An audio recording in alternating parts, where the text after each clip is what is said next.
gentlemen and ladies. And that's another thing. I mean, we don't talk about it very often, but really well-reffed games this week.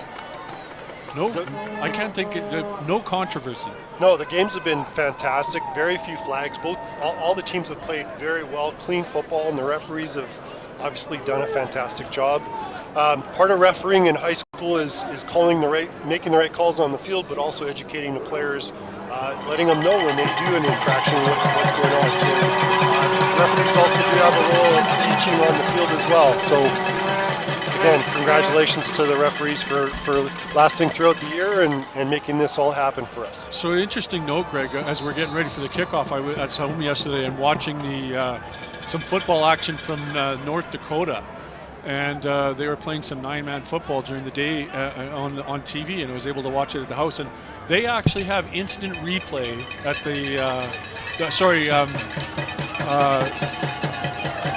live review, like an instant play review for plays to make sure they get them right. Something we don't have at the high school level. Not sure if we need it, but just saying that it was really interesting to see that they could actually have a play reviewed at a high school game in North Dakota. Well, with LRSD TV, maybe we should be doing that. There we go. Maybe we could do the instant replay downfield level. Once the ball is kicked off, and it's kept on the ground, and the Dakota punt returner actually just smothers the ball, and they will take for their first series at the 30-yard line. Well, I'm interested to see what Dakota comes out. If the weather is fantastic out here, so I don't think that there's going to be any slowdown of any type of passing. I'd say that there is a little bit of dusting on the field, so if it is a little slippery, usually that benefits the offense because the defense doesn't know where you're going to go. We may get a little mixed up from time to time of a location on the field because some of the numbers are a bit covered up, folks, but in the end, we're going to be watching some good football. So the first play will be a pass, and putting it up and looking for the receiver, and through the hands of the intended receiver. Their first play of the game. I think the pass was I didn't catch the number, but it was well played by the St. Paul's corner to make sure that was not catch.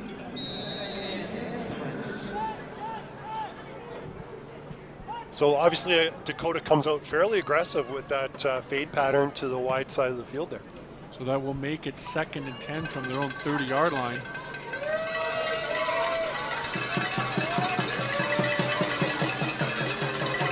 Blake Penner in a quarterback, and he will hand it off, and coming to the left side of his field, but picked up pretty quickly by the St. Paul's defensive front line. Might be a gain of a couple of yards. Yeah, they'll give him about 4. John Hubbard with the carry, and Izzy Opana-Dewey with the nice tackle for St. Paul's. So good outcome for St. Paul's, 2 and out.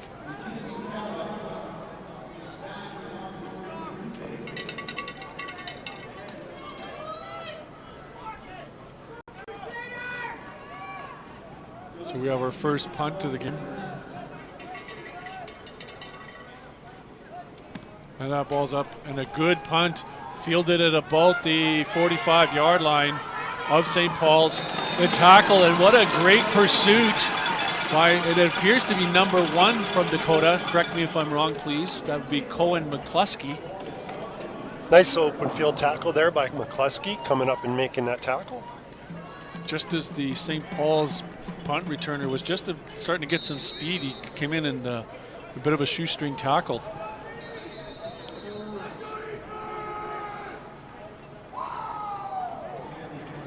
So we have a Crusader down on the field. So we'll just take a few minutes here while he's being attended to. So no score so far, 10:28 left in the first quarter. Brandon Kube is the injured player for St. Paul's. This has been such a great week of football so far between the Division II, Division III, JV, and then now this one, and then of course tomorrow the Western semifinal here in Winnipeg, and you can just feel the energy around the stadium. Getting excited for things to happen here, not just today, but tomorrow. And yeah, it was a pretty fun environment here. We were setting up, and BC Lions were finishing up their walkthrough, and it's kind of fun to see the players. And obviously the energy in the city is pretty excited for this Western final tomorrow.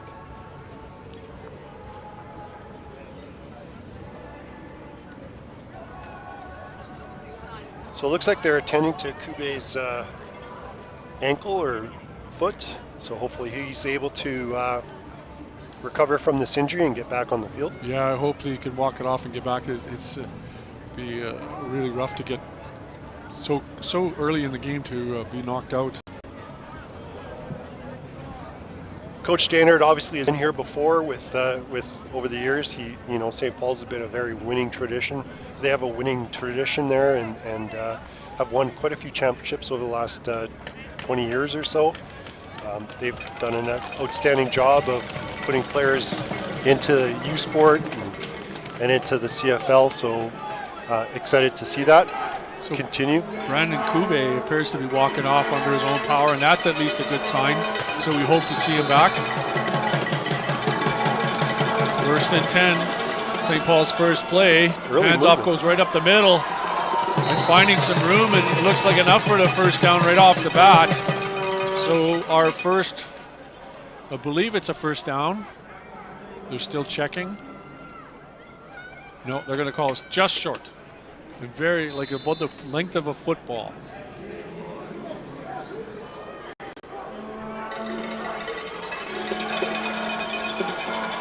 Polonisu at quarterback. Hands off and finding some room to the left side. Number 24 for St. Paul. It's Devin Gajawira. Nice run to the left side. So that will be our first down of the football game, with St. Paul now going 1st and 10 from Dakota's 42-yard line.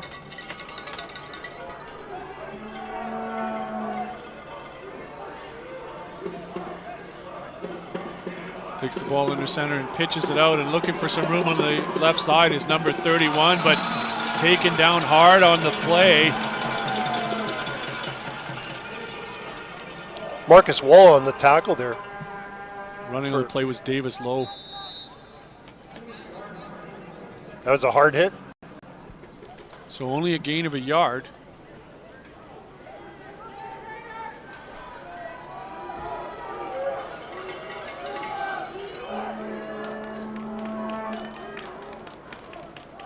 And off again, but a lot more room this time. However, big hole. Big hole on the right-hand side there. St. Paul's O-line is coming out fired. And it appears to be a first down. I'm still waiting for an indication from the ref. Oh, they're going to check it. They're going to do a measurement.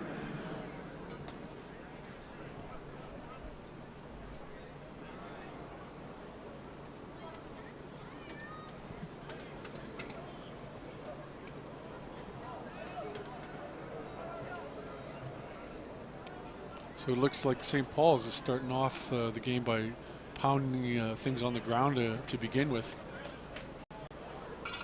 So it's just short. That will make it third down, third short.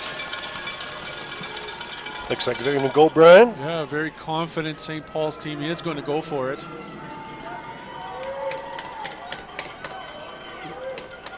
Led under center by number 12, Cole Ansiu.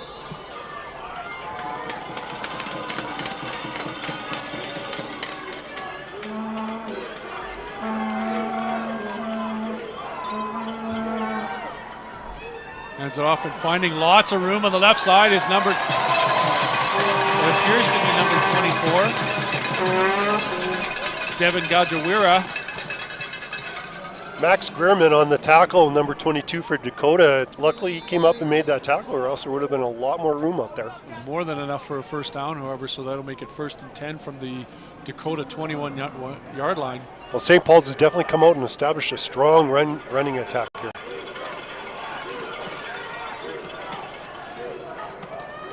Under center, and he will pitch out looking to go to the right side this time, and it's been a good mix up that way, but covered quite well. Tackled on the play by number 1 from Dakota, Cohen McCluskey. Flag down on the play here, so we'll see what came in late. It looked like to me like it came in late, Greg. We'll see what referee Brian Goodman calls here. So as we're going along here, I want to welcome with us the commissioner of the Winnipeg High School Football League, who's joined us.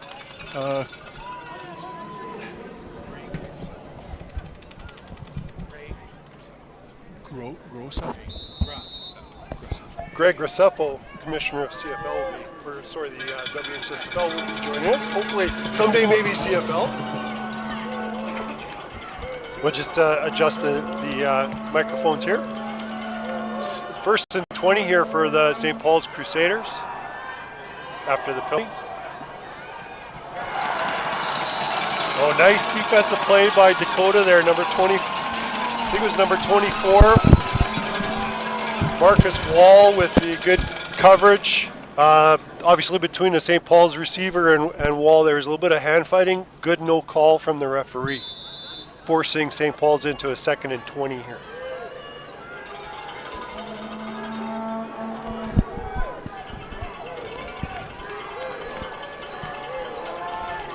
Okay, I've got Commissioner Greg Graceffo with us, and Greg agreed to join us and just chat with us for a few minutes while we're watching some of this Division I football action. And we do have a flag on the last play, but welcome, Greg, and thanks for joining us. And I know you're in your first year in your role as Commissioner of the Winnipeg High School Football League, and just give us a little indication of how things gone so far for you this year.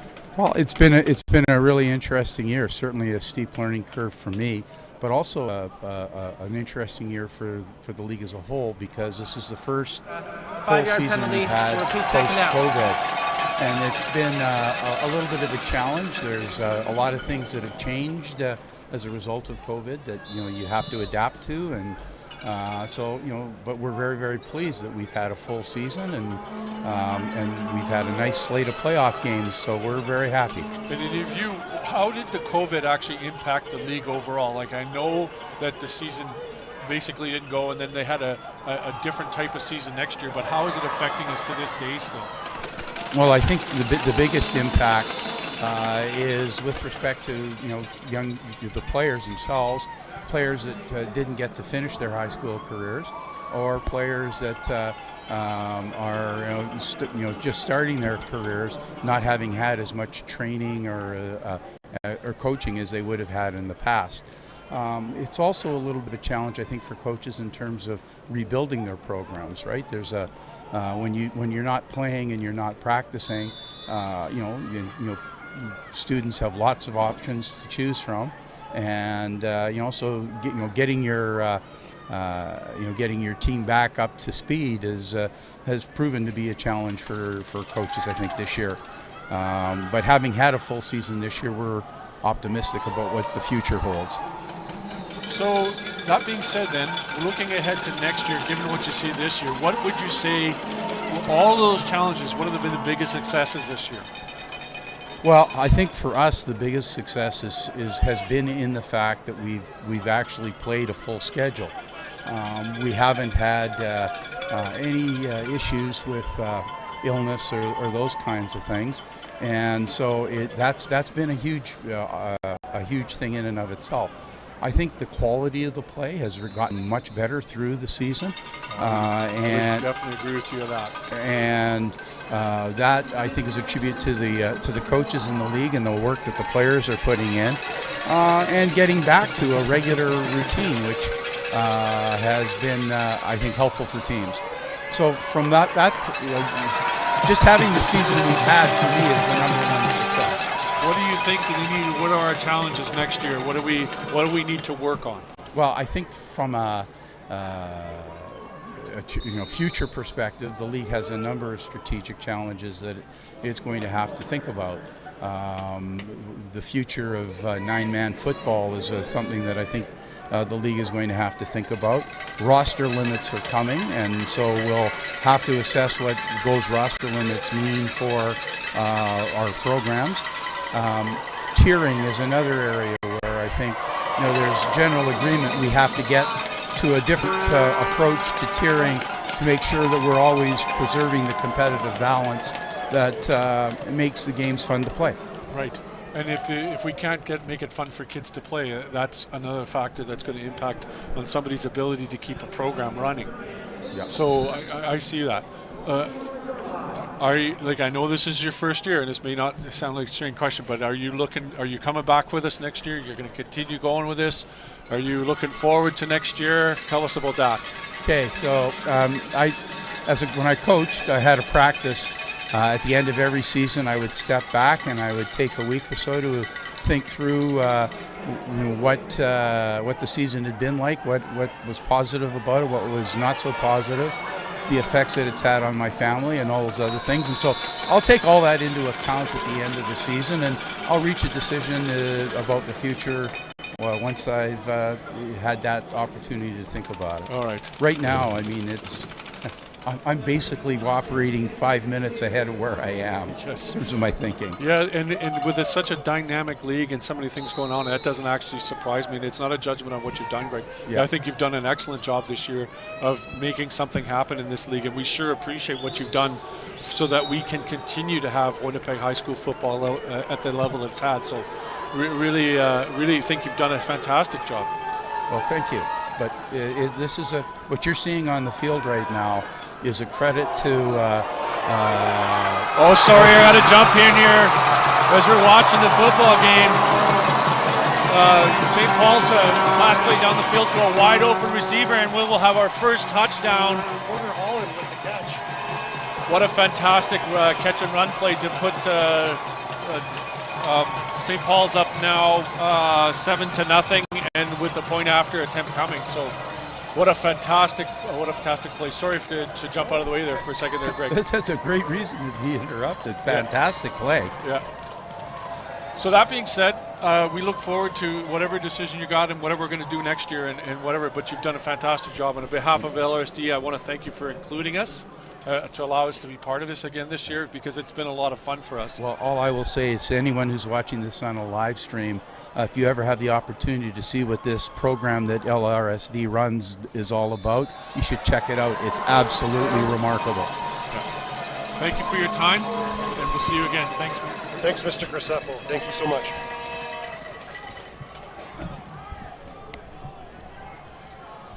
Well, just a great, he's done a fantastic job with the community. And this guy, he works full time, Greg, and he's putting his heart and soul into the league this year. And I'm telling you, there's a great product on the field. We've really been enjoying what we've seen so far. So thank you very much again to him and the WHSFL for allowing us to be here. So that being said, while we were doing that, it is now 8-0 St. Paul's, 3:55 left in the first quarter. And, I think Dakota really needs to answer back to the last series of plays that they've got going on this series, Greg.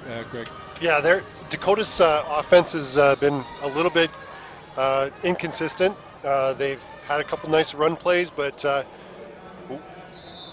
some passes that just haven't worked out for them, and they haven't really established anything. And St. Paul's has come out being very, very explosive with the run, and a nice pass play, pass and catch play there, score a big touchdown. So. Now that being said, we've seen at least 2 kickoffs that have been squibbed by them so far, and I'm wondering, is that intentional, or do you think that's just been a mistake? Yeah, I'm not sure. Maybe it's just a chance for them to maybe recover it. With the ball bouncing around, gives them a chance to recover it. So 1st and 10, a handoff and going to the left side, looking to make some space and driving up, but covered very well by the St. Paul's defense. There is a flag back where it would usually be holding. So this could not be very good for Dakota here. Yeah, and that's what referee Brian Goodman's indicating. It's holding against Dakota here. So chased down on the play by number 57, Dario. 5. That penalty is declined. 2nd down. Nice speed by Makia to come across the field and push him out of bounds. So St. Paul's has declined the holding call, so it's 2nd and 10 here for the Lancers. And that's a confident football team, right? To actually say, no, I think we can stop you on just a 10-yard play, and only give you one play to be able to do that.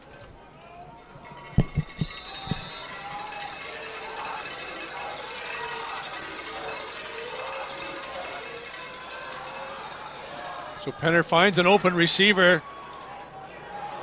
Oh, and it's a fumble. Oh, there's a flag. There's a lot of drama here right now. There's a flag. Actually, there's more flags on the play. And the way the St. Paul's players are flopping, it looks like it's going to go against Dakota.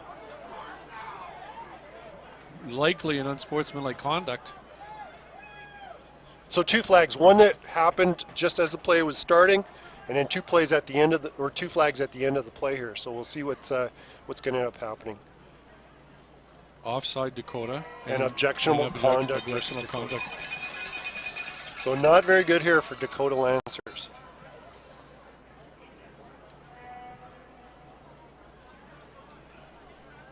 So I'm going to assume they're going to decline the. We have offside. Offside. Dakota. Unnecessary roughness. Dakota. That's a 20-yard penalty from the end of the run. Well, they're saying it's 20-yard plan. They're saying it's giving them points. 3 second downs. I just assumed they would take the. They would allow the down to happen, so it would be 3rd down, but.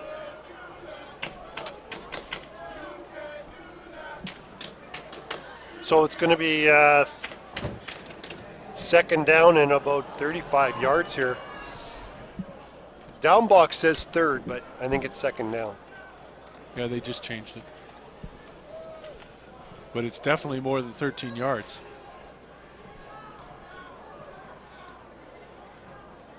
So they're still sorting things out down there, it looks like. Well, they're saying it's 3rd down now, so.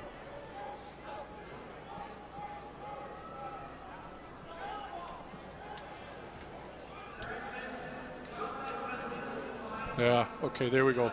That's what I thought might happen, Dave. If they decline the penalty, it's 3rd down. That makes sense. Because the objectionable conduct took place after the play was over. And yards gained were not enough for a 1st down. Yeah. Still, though, they haven't moved the down, but like they're still. Looks like about 30.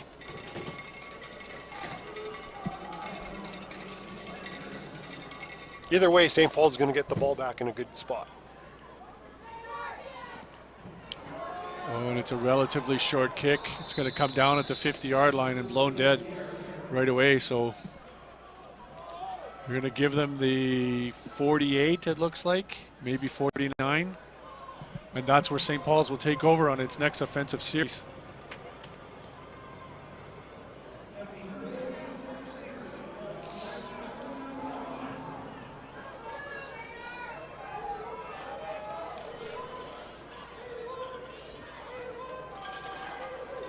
So great field position for St. Paul's.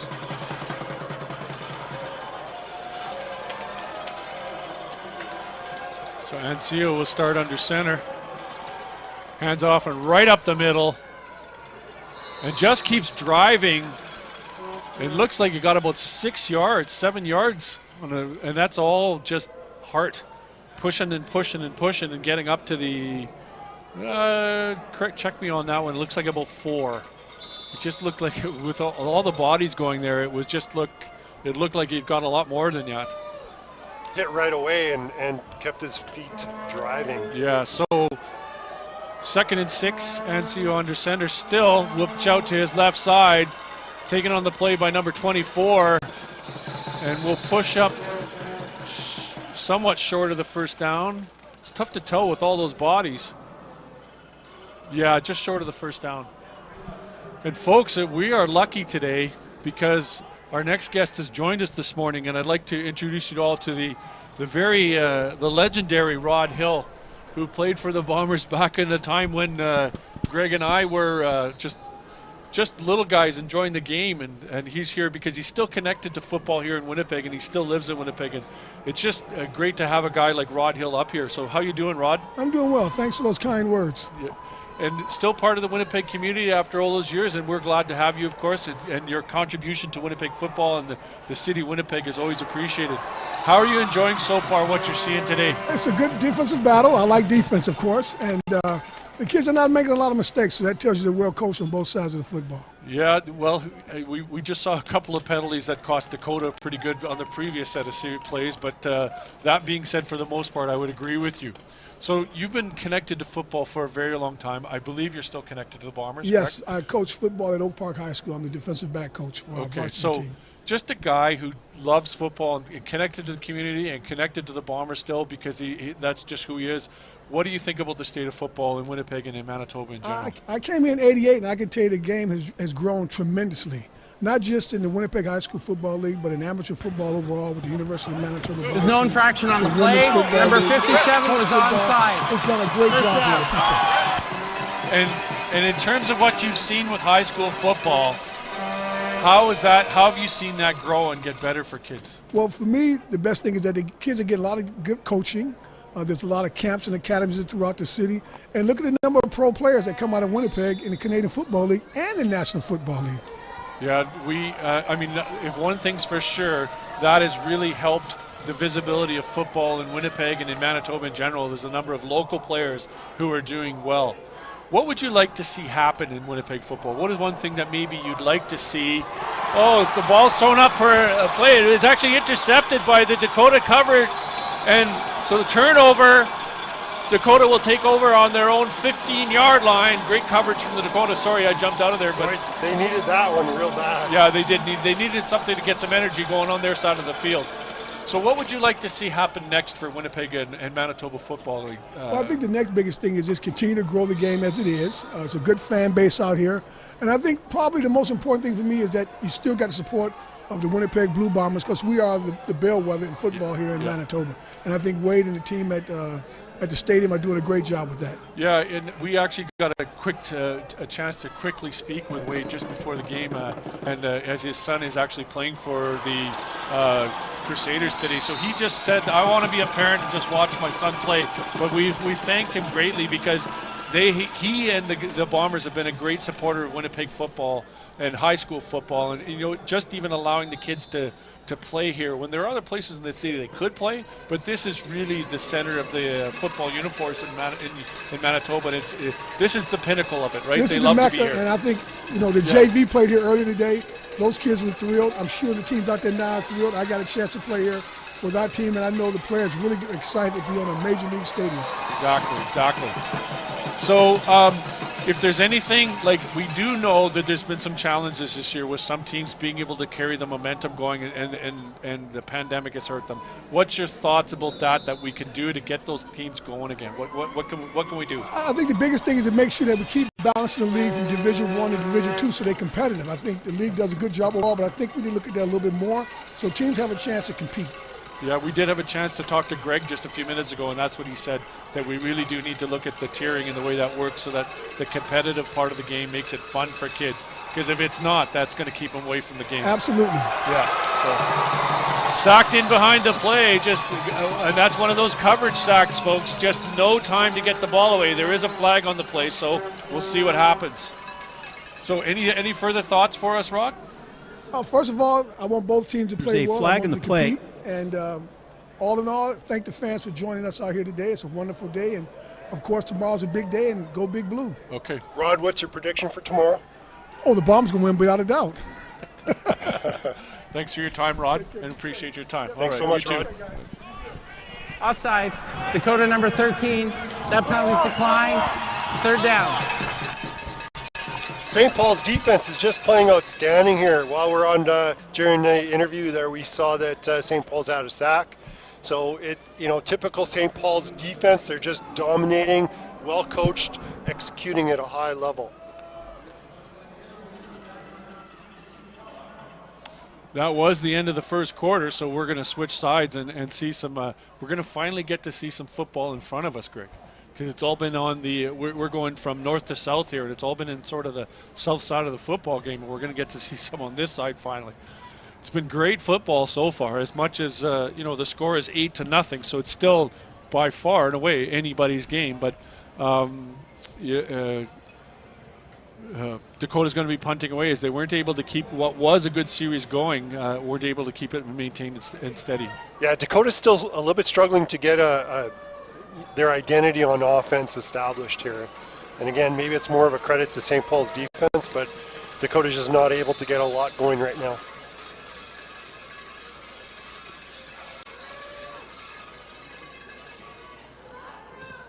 Ball is up and a good punt. Fielded at about the 51 of St. Paul's, cutting to his left side, looking for something, but it will eventually be run out of bounds at the Dakota 45-yard line. So great field position to start off with for St. Paul's.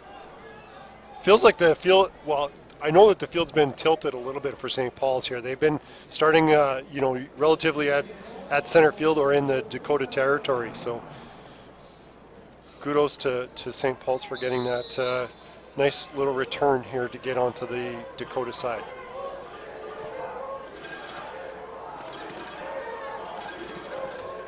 So 1st and 10, and Sio taking it. He continues to work under center. Hands the ball off. Fumble! And St. Paul says they still have the ball, but we're waiting for the refs to give us any kind of indication. Yeah, looks like they got the ball back. Yeah, and Sio got the ball back. Didn't look like there was a clean exchange between the quarterback and running back, Liam Cantafio.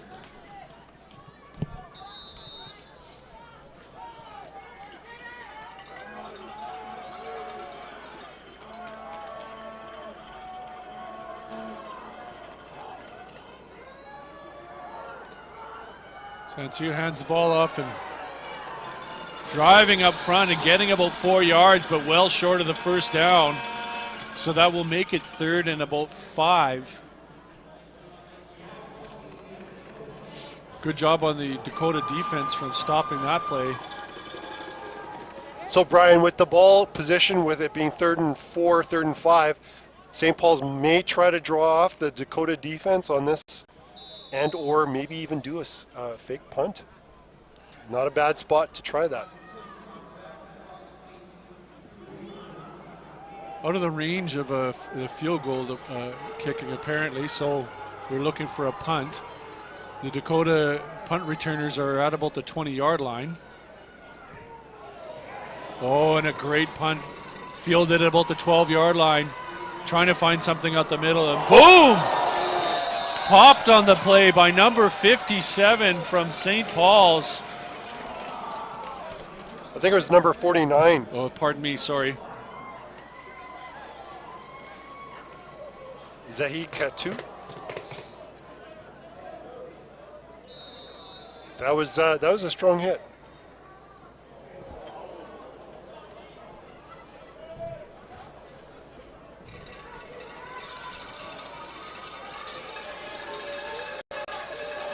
Okay, so Penner starts in the shotgun for this series.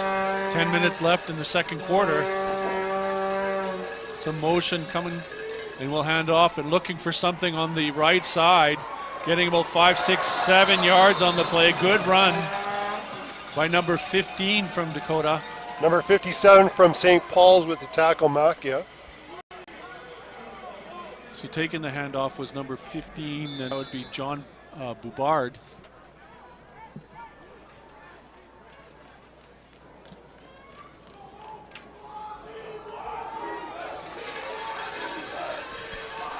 So 2nd and 3, so that was actually a gain of 7.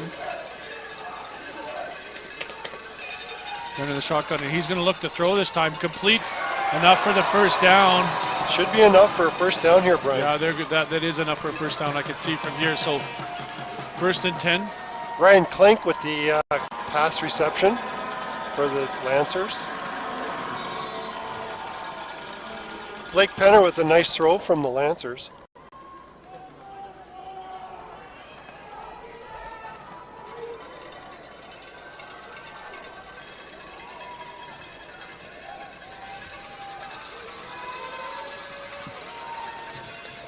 First and 10 from the 31. Bit of a high snap, but pulled down quite well. And finding a bit of room up the right side. Once again, number 15. Johnny Boudard.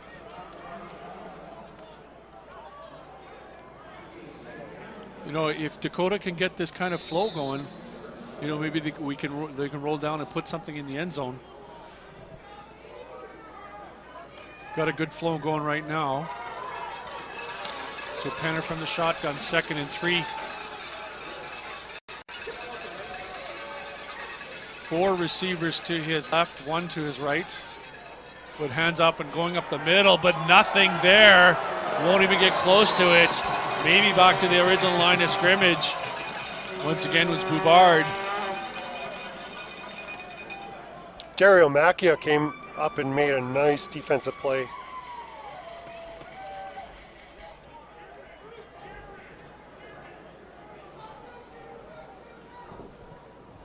Again, Dakota at least got a first down and got some positive yards, but Well, maybe I jinxed them too. So they will be punting.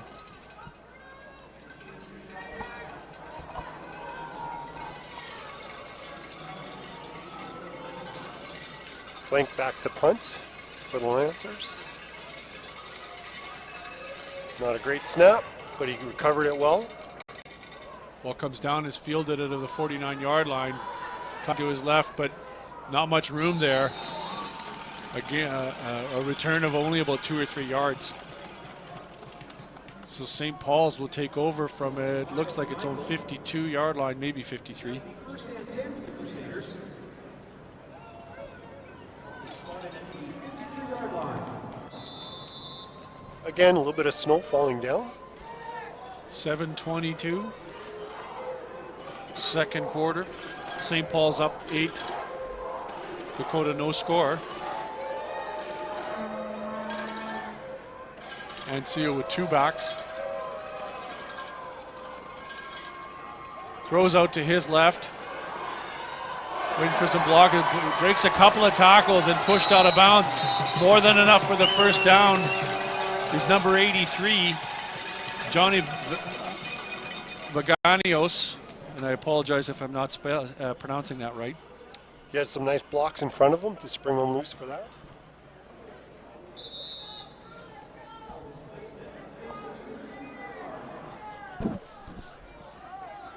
First and 10 from the 43-yard line.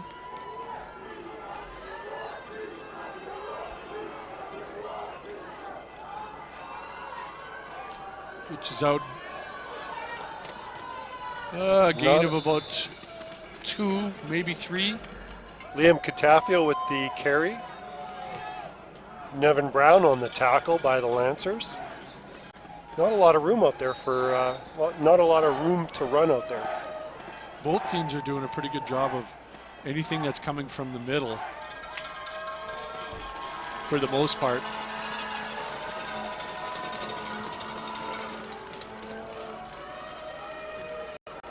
So that will make it 2nd and 8.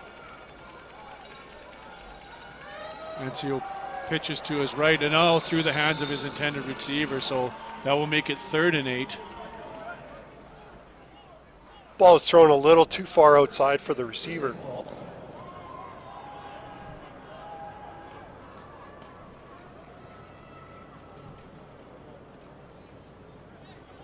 Got a good crowd tonight, as our camera's showing. Really always appreciate some really enthusiastic crowds for Winnipeg High School football.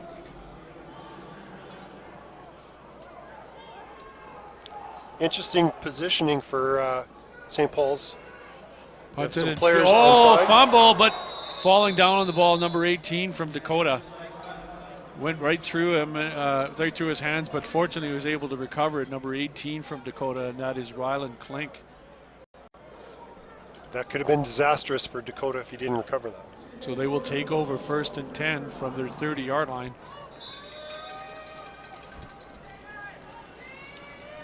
Just over 5 minutes left in the second quarter. Sorry, folks.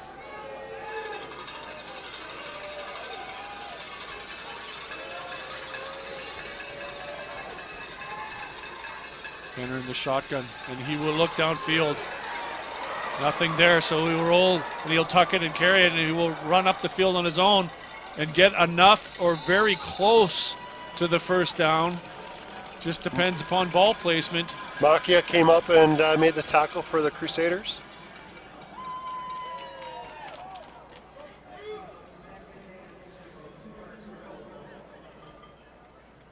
And they're going to give him first down, so that's 1st and 10, so 10-yard play. Good job by Penner to make something out of that one. All of his receivers were covered really well. You got to like when a quarterback will just tuck and run if everyone's covered. Why throw into coverage? You know, get some positive yards, get the team rolling.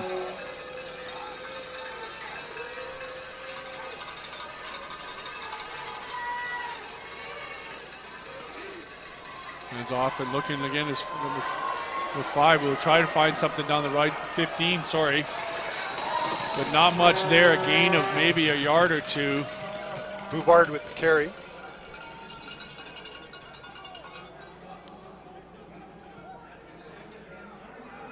Opanubi in on the tackle, number 90 for the Crew.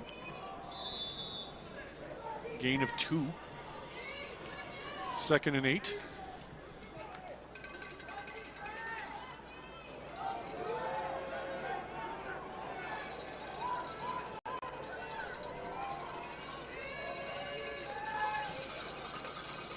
Penner looking at what's in front of him. Back to pass. Complete to his receiver on the inside. Find a bit of space. Number 13. Do I have that right, guys? Yes. The Jernaga. Nice pass and run. Nathan McDonnell made the tackle for the Crew. I think that was almost a touchdown saving catch or a tackle. So Crusader, Lancers have it at the Crusader 43-yard line.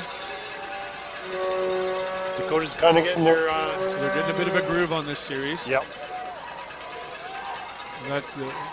Those kind of things help build confidence and keep things moving. So Penner's back, and this time he's looking deep. And kind of threw it into coverage there. And I think the fact that number 15 from Dakota, who was the intended receiver, Boubard, I think if he hadn't have got his hands on it, the St. Paul's might have been able to intercept that one. Actually, Brian, I think that was number 16. It's number 16. My eyes are getting bad for me. Pardon me. Brock Boscheman. But if Brock hadn't have got his hand up there, there's always that possibility it could have been intercepted there. So sometimes good comes from bad.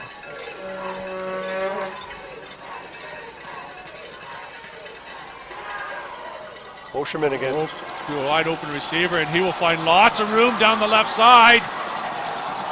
Nice tackle. All the way down to the 10-yard line. Nice tackle to save that touchdown. Boscheman lined up at tight end, left side defense, tight end on that one. Just did a simple out. He was wide open. Good job by Penner to find him open. He's a little bit hobbled as I'm watching him come back into the. Greg, hopefully he'll be all right. I think it's the first time that Dakota's crossed over into St. Paul's territory, and obviously in the red zone.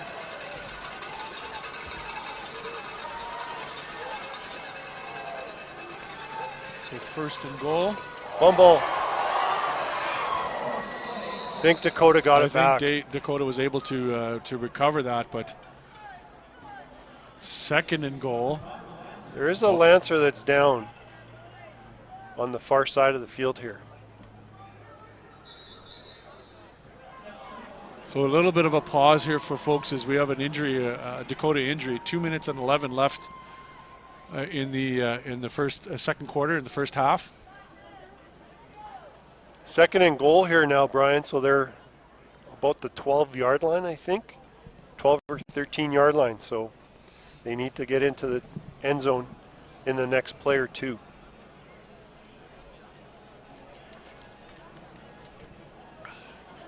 I didn't catch a number of the Lancer that's down. I can't see from here either.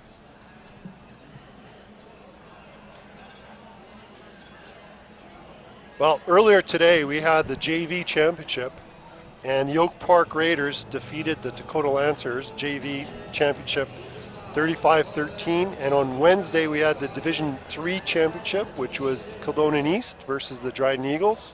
KE 130-0. And Division 2, the CTV Bowl, was the Brandon Vincent Massey Vikings winning 20-14 over Sturgeon Heights Huskies in double overtime.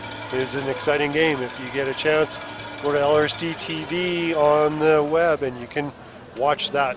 All those games are archived, so you can watch them now. You can watch them in a year from now, 2 years from now. They'll be there for you to view. Brian, you're right. Boschman was a little bit injured there. He's come off the field now. Is that who the injury was? Yeah.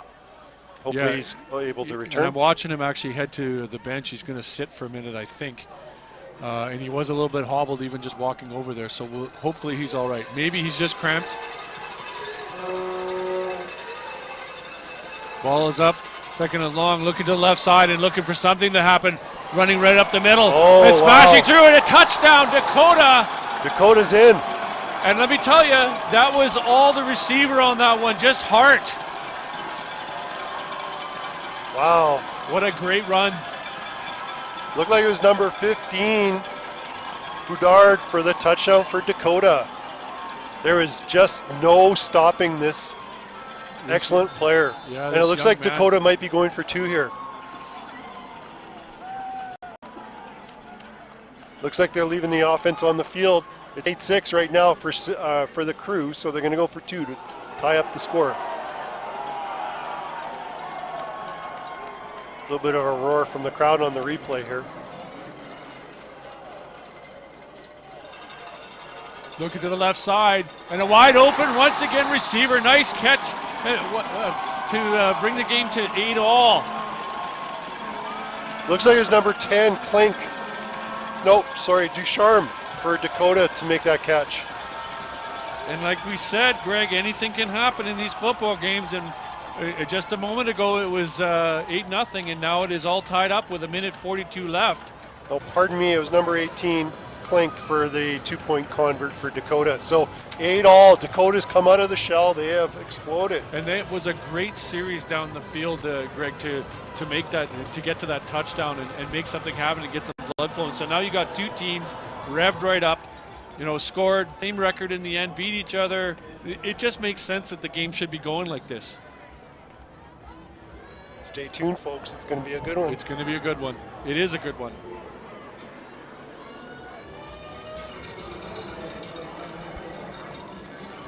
Well, still lots of time on the clock for St. Paul's here.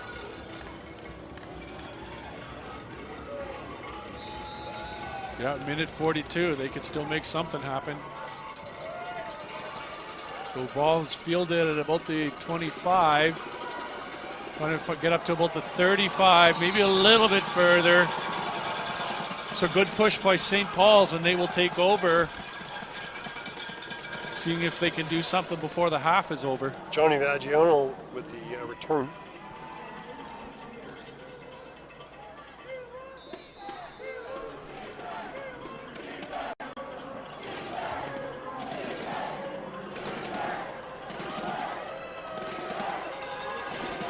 Crowd's getting into it, chanting defense, pro Lancer crowd.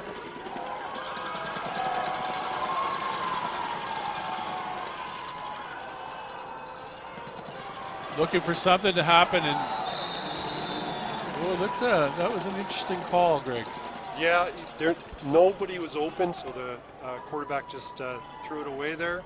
I was looking to see if they're going to call intentional grounding. But yeah, I didn't see anybody in the area, but I haven't been able to get a few numbers straight, so that's entirely possible. That's the reason. The play has been away from our side of the press box here, so it's hard to see sometimes. So make that 2nd and 10.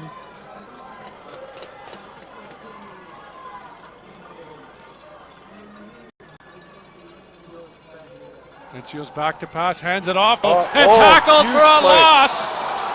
Number 1 from Dakota, McCluskey coming around. He was on either a halfback or corner blitz, and he just finished the play there on that run. Wow. Fantastic defensive play by Dakota. And they're actually going to get the ball back with 1:27 left on the clock.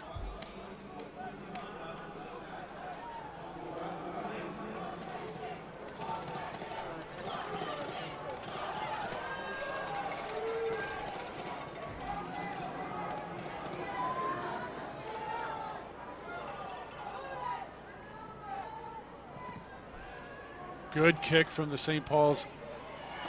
Fielded at their 50-yard line. Cutting and looking for room on the left-hand side of the field for Dakota. And being pushed out of bounds at the St. Paul's 40-yard line. So with under a minute left, Dakota will actually have really good field position left. Lots of time on the clock to make something happen, Greg. Riel and Klink from the Lancers did a really good job of catching the ball in the air and just making a few positive yards and getting out of bounds. Giving the ball to the It does feel like a bit of a momentum swing here. Yeah, with the Lancers at about the 40-yard line, they have time to they could actually take their time and do a few plays and try to get the ball into the end zone here.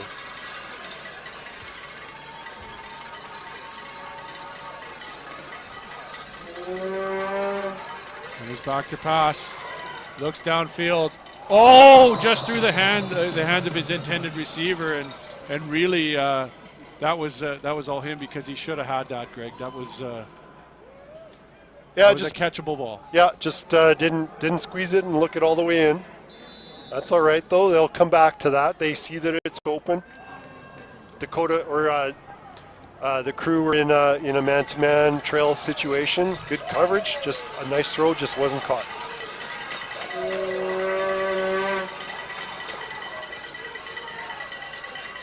And he's back to pass. Looking to the left side. Oh, once again through the hands. 45 seconds left. Intended for Klink there. So you're going to go for it here, Greg, or what do you think? Well, it looks like they're sending on the punt team here. Too bad for Dakota that they weren't able to complete the passes there, but also good coverage by the St. Paul's Crusaders there. I mean, it wasn't making things really tough for quarterback Penner to make something happen.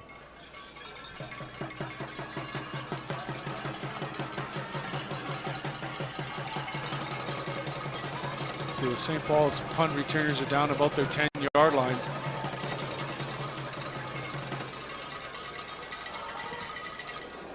A great punt. Pushed all the way back to the 1-yard line. Fielded actually on the goal line. Tackled and brought down. Might have got to the 10. Maybe even all the way back to the 7. Again, some of these numbers are covered, folks, so we have a bit of a tough time actually seeing, but good coverage by Dakota. nice punt by the Lancers there to keep St. Paul's in the shadows of their goal line.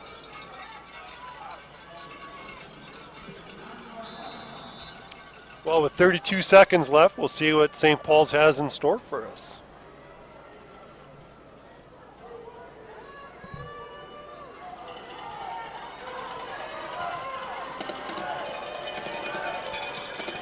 So stick around just at the half, folks. We do plan to get down on the field for an interview. Caught. Nice defensive tackle by Dakota, number 31. 28 seconds left. AJ Van Hoot. And Dakota is calling another timeout.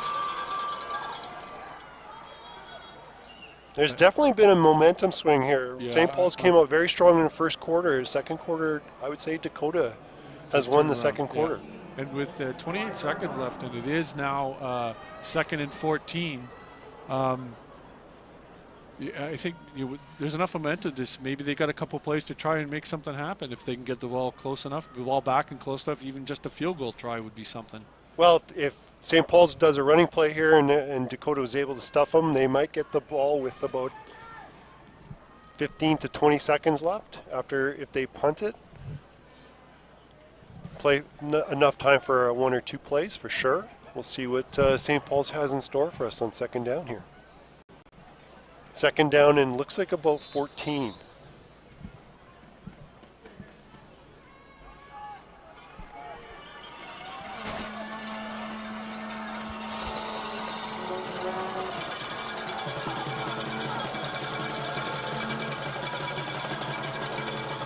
Pitches to the left side and lots of room this time. And driving it up to about the 15-yard line. I think it's still going to be well short of a first down, though, about 5 yards. But you know what, St. Paul, that's good for St. Paul's because they're able to, if they are punting, they're not punting from deep in their end zone. That's right. So they're saying 3rd and 4. 21 seconds left, so Dakota will get back the ball with a little bit of time.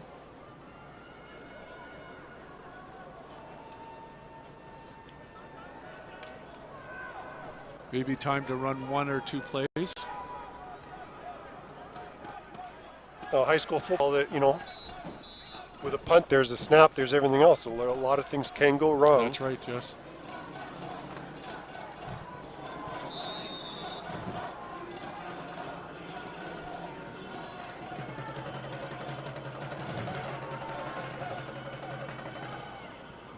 Punt is up, and it's going to go straight out of bounds. No chance of a return. Too bad for St. Paul's. That's not a great punt.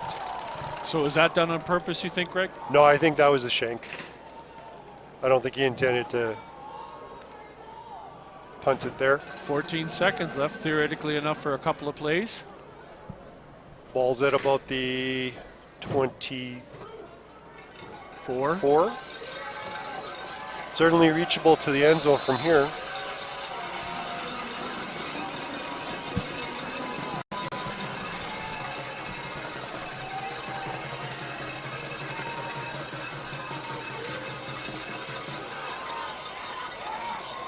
Up and looking in the corner for Penner. Oh, and there is a flag on the play. Now this is high school football, so with flags on pass interference, it's only a 15-yard penalty. But they are only on the 24-yard line, so this is still a big penalty.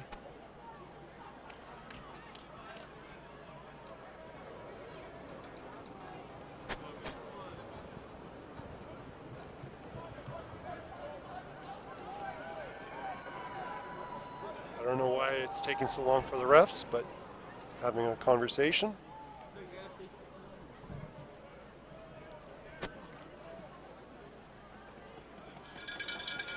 Eight seconds left. You go quick, you might get 2 plays in. For pass interference, St. Paul's. That's a 15-yard penalty and a first down.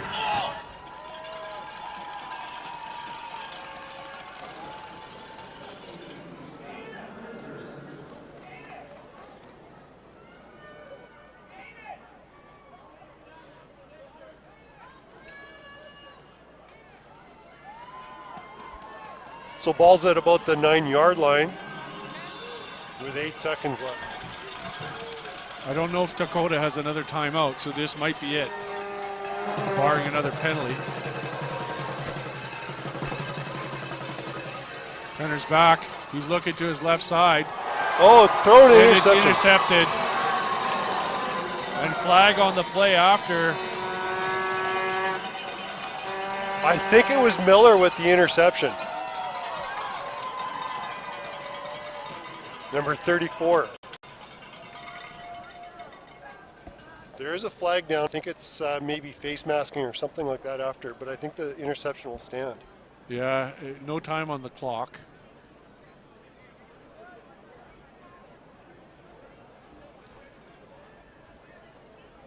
Yeah. Unnecessary roughness.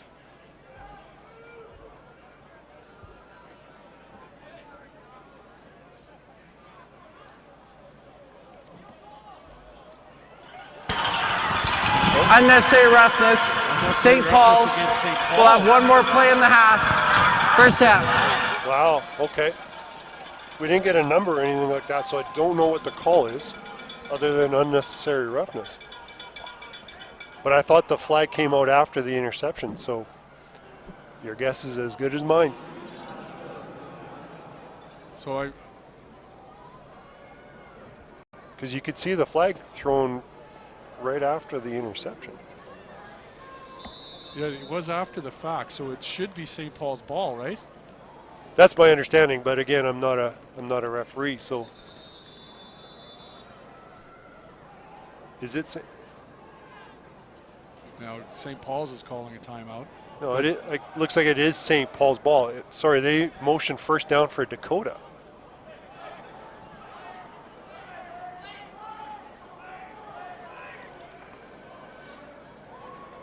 There's a little bit of confusion on the field here. Not sure what they're... Well, I'm sharing that confusion because Dakota's offense is coming on the field.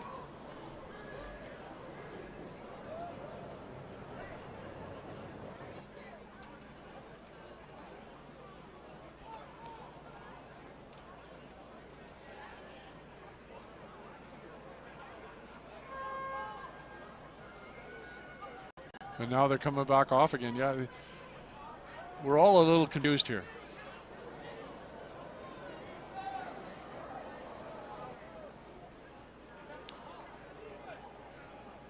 So in this case, no time on the clock. St. Paul's has got a first down from their end zone, but really it's the only play, barring of another penalty, of course. But being on their own 1 yard line, it's going to be too difficult for the quarterback to take a knee without giving up points, so they're going to have to try to make something happen. Yeah, they're going to have to try to run the ball forward, but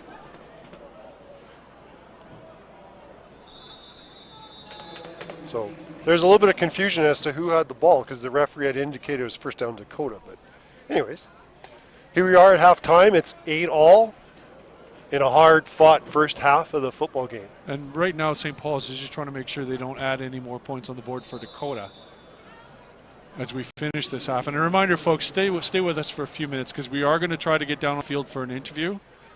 Then we'll take a bit of a break. There's a 10-minute break. So that's it. That's the final play. Stick with us for a minute. We're going to send you down to the field as we try to get an interview. And afterwards, we invite you back for the second half. Just makes sense, right? Both teams are got the same record, and finishing the season with the same record. The score is 8-0. It comes down to one last half of football. So come back and visit us in 10 minutes. We'll see you then.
Welcome. We are down at field level. My name is Zach Bowser. I'm your sideline host. I'm here with the coach of the Dakota Lancers. Coach, thanks for being here. Thanks, Zach. So, the finals of any sport or league has got to be stressful, never mind the Division I finals, of course. What message have you guys tried to drill into your players' heads over this past week or so?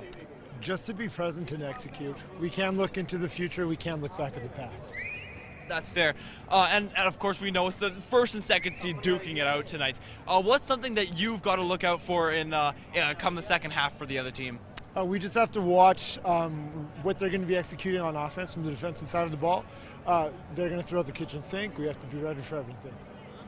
And of course, you've spent this whole season with these players. They've got to be pretty close to you at this point. If you have to say one thing from the bottom of your heart, knowing the ups and downs of a season, what would you want to say? I'm proud of you guys. Fair enough. Short and sweet. Coach, thank you so much. Yes, Zach. Guys, back up to you.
Well, here we go. Dakota kickoff to St. Paul's to start the second half.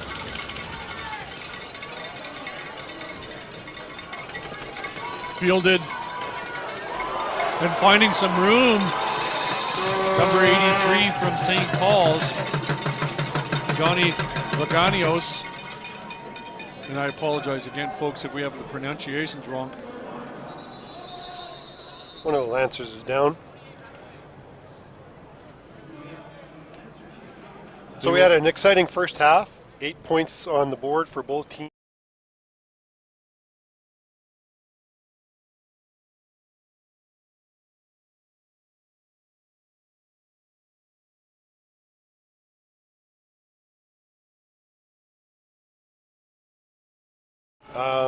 St. Paul's is slightly ahead on yardage, but Dakota has one more turnover than St. Paul's.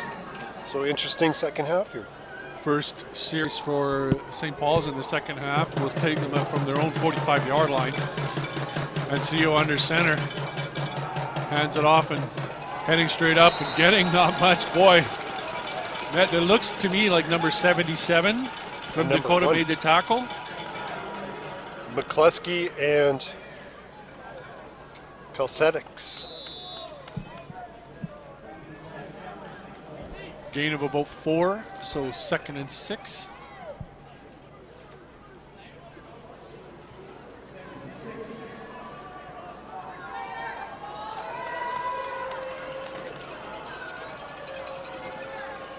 And CEO under center. This time he will pass to his left.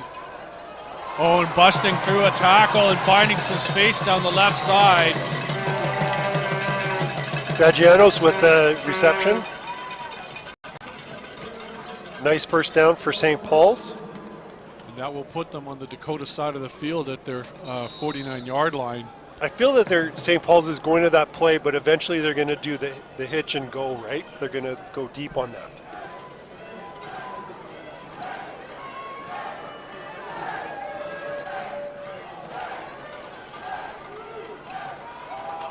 Pitch and going to the right side.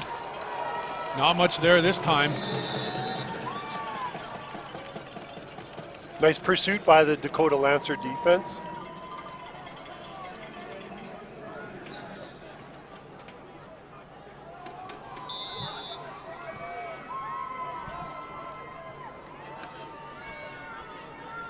Gain of 2, 2nd and 8.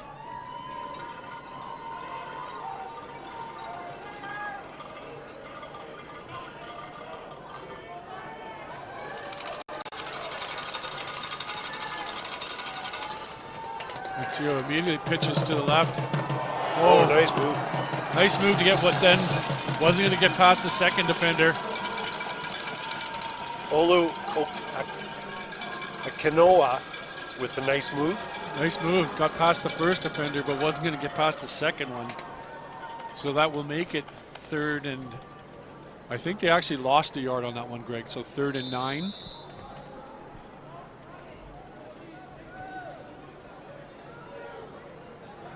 So St. Paul's will be punting.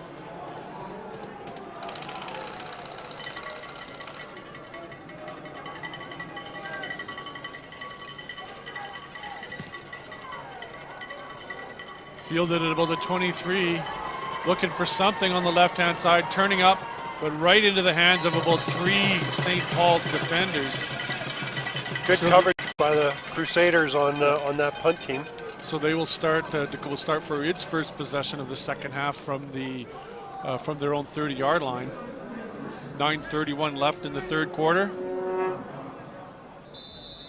Fielded on the play by number 20 from Dakota, and that is Augustine Nuka-Dimana.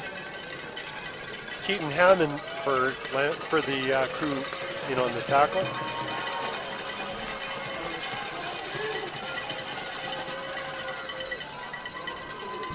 Taking on the play by Penner, hands it off, but there is nothing there. Great coverage by the St. Paul defensive front, and just offered them nothing, so might even be a tiny loss on the play.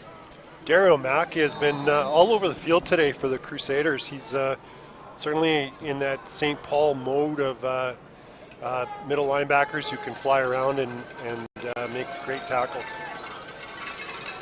2nd and 10. Penner from the shotgun.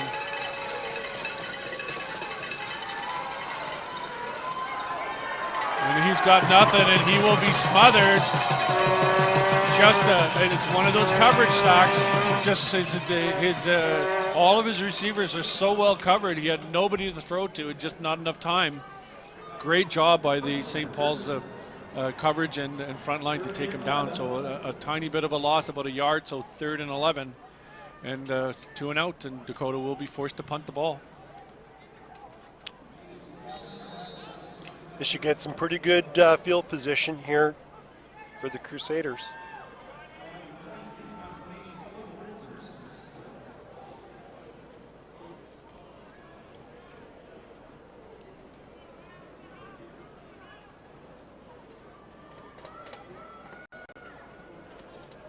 Not a great snap. Not a great snap, but got a great kick away. Ball fielded, bounces towards Dakota. A favorable bounce for St. Paul's. They will take it down to the Dakota about 39-yard line. I'm sure that penalty will actually be declined. Much better return. Yeah, that didn't turn out very good for the Lancers there. They gained about 10 yards on that punt.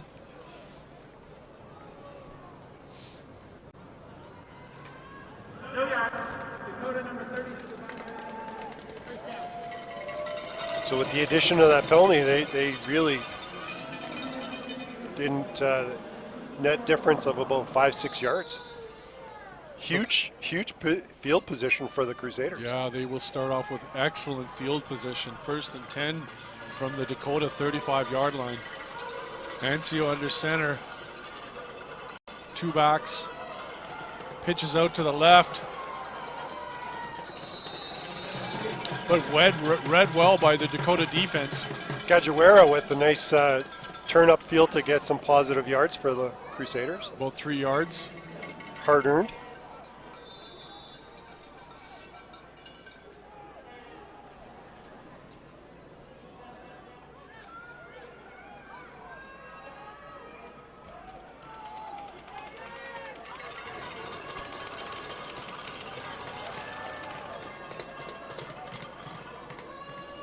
So 2nd and 7. Not often we see Ancio in the shotgun, but there he is, and wide open. His receiver, number 82, will get more than enough to the first down to the 15-yard line. Porter Holland with the reception. Nice little hitch there, just sitting down in the zone coverage. And nice yards after the catch. So St. Paul's is in the red zone here to start the third quarter.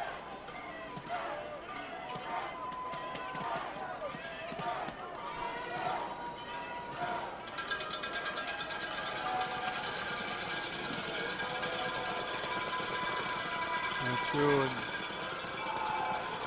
tried to go up the middle and just driving for what looks like could be as much as 5 yards, and a good push up the middle from the St. Paul's front line. Gajuera with a nice hard run off tackle. Yeah, and that was 5 yards.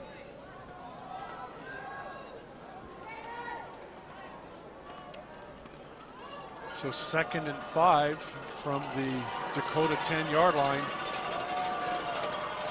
A big stand here for the Dakota Lancers. Pitches out to the left side, and will push, and get close to the first down.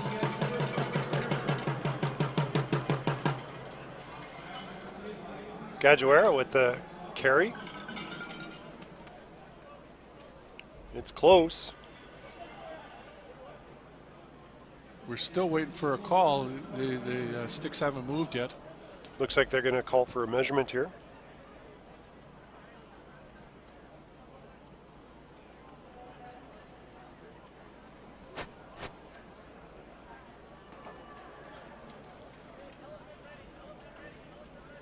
Good series for St. Paul to get this, to put themselves into a scoring position. And first down. First down, St. Paul. So 1st and goal from the 5-yard line.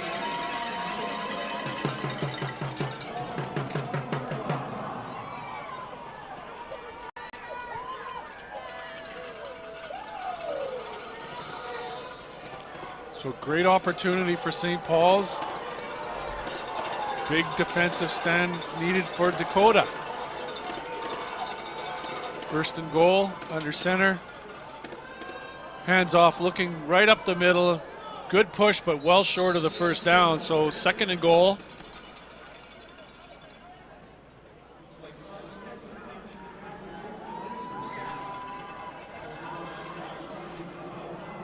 Gajuera with the carry.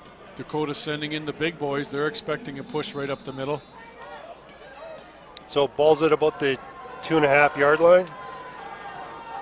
This is a huge play for both teams.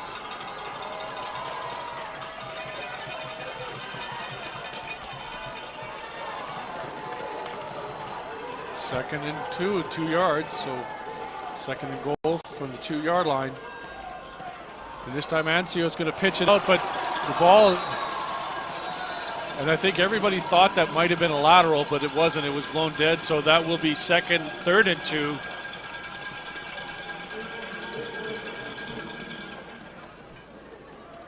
Couldn't exactly see what happened there. I'm looking forward, maybe we can see it on a replay, but maybe the ball was tipped. Yeah, it was knocked down. It's knocked down at the line. Nice job for the Lancers to knock that ball down. 3rd down, huge play. So 3rd down, and St. Paul's is going to go for it. Hands it up and right up the middle. Essentially untouched. Touchdown, St. Paul's. Here's Gajuera with the carry. That makes it 14-8. St. Paul's pending the point after.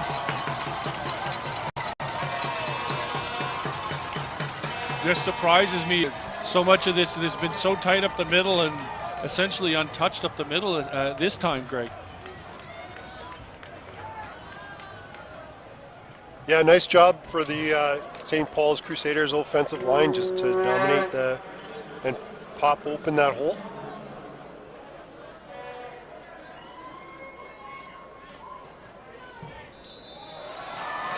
Point after is good. And that makes it 15-8 in favor of the St. Paul's Crusaders. 3 minutes, 45 seconds left in the third quarter. Lots of football left, though.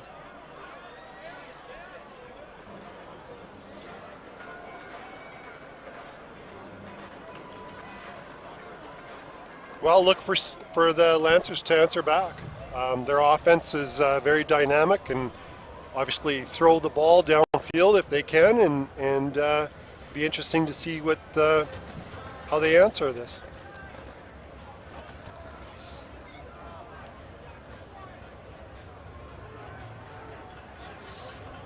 And of course, while we're waiting for the kickoff, there are some Blue Bomber connections. Rod Hill was up here earlier, but on the field is number 34 for St. Paul's, Branson Miller, who's Wade Miller's son, and on the Dakota sideline is Coach Scribner, former Blue Bomber as well.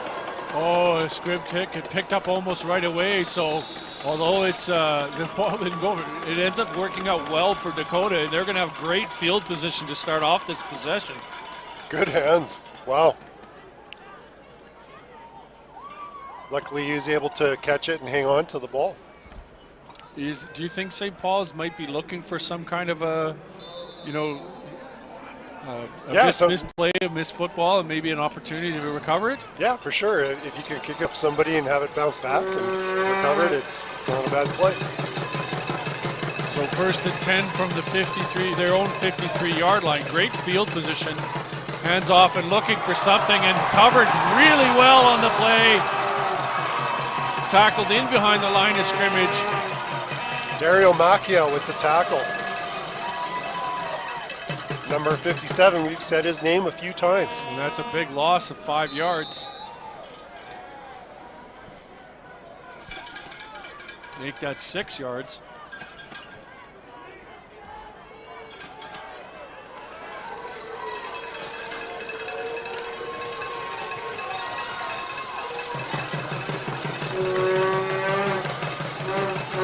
Back to pass it.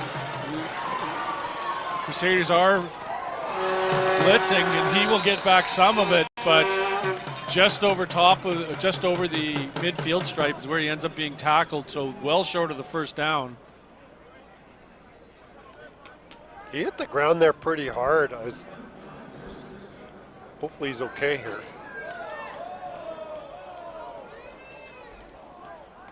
Hopefully Penner's okay.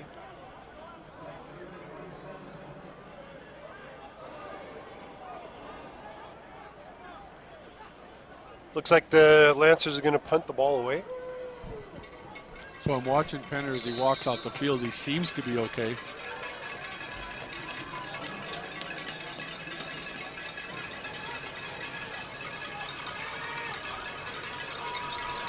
.201 left in the third quarter.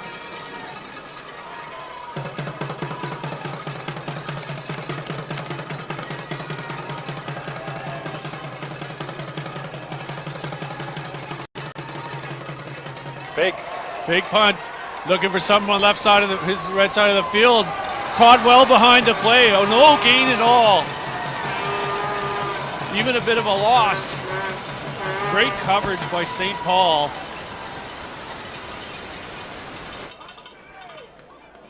Yeah, that play took a little too long for Dakota to really fool anybody. Well, the Crusaders were well aware of that happening, and they sniffed that out. Yeah, it just seemed to me when I was watching the Crusader defenders that they were expecting that one. So they will take over 1st and 10 at the Dakota 53-yard line. Great field position to start. Ancio under center.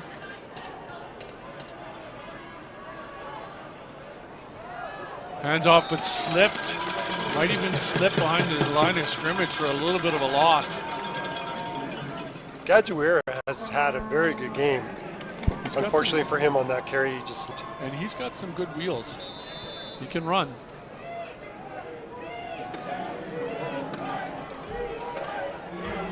So 2nd and 11. We've seen St. Paul's throw the hitch quite a bit, so I'm wondering if they're going to go back to that.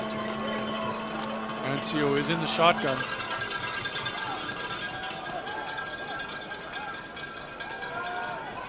Sneak.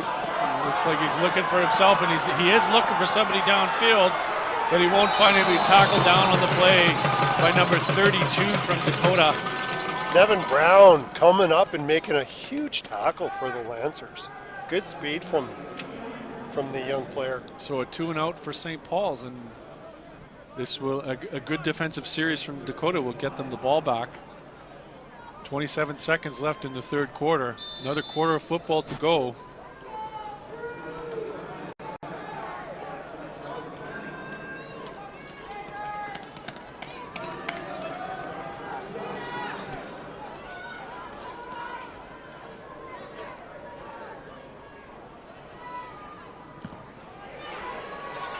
Good punt, fielded it about the, through the hands, and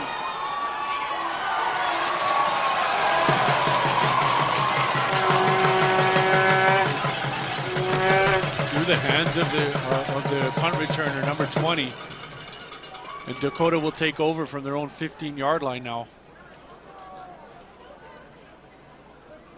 Not great field position for the Lancers.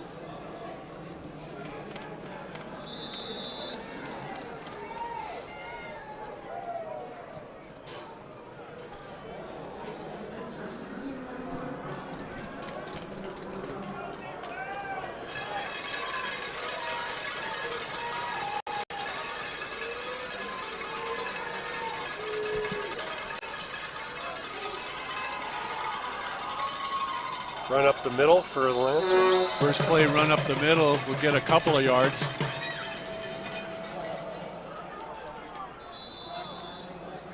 And that will be the end of the third quarter, and we'll switch ends, folks. Mackey in on the tackle once again for the Crusaders.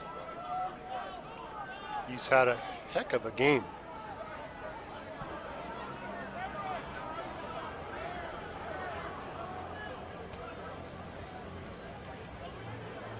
So Blake Penner, stats showing 4 for 6 for 76 yards, 1 TD and 1 interception.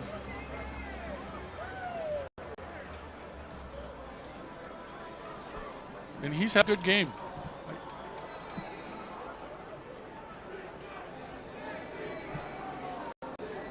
Other than the interception down at the goal line there right at the end of the first half, Yeah. he's had a very, very good game. Both quarterbacks have been playing really well tonight. So 2nd and 7. Dakota will start the fourth quarter, going from our left to right, north to south at IG Field.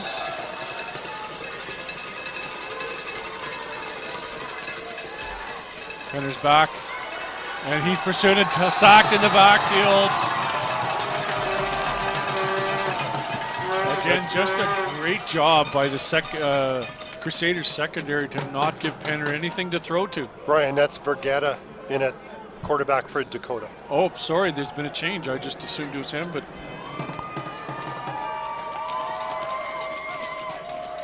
yeah, you're right. Penner's on the sidelines.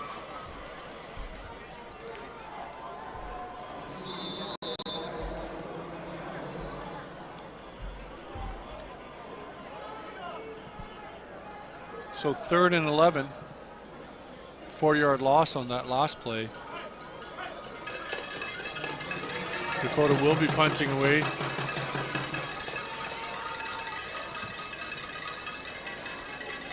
Fielded at the 44, and then pushed out of bounds at about the 37-yard line. Nevin Brown with the tackle for the Lancers. I'm wondering if Penner is injured, Greg. Yeah, he got slammed down pretty good on the turf there. So. Yeah, that series where he got thrown down, I'm wondering if he's feeling the effects from that. He's still standing on the sidelines, as we can see from here.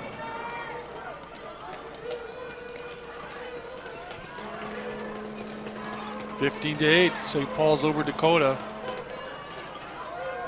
And they take over from the 37-yard line of St. Paul's takes over from the 37-yard line of Dakota.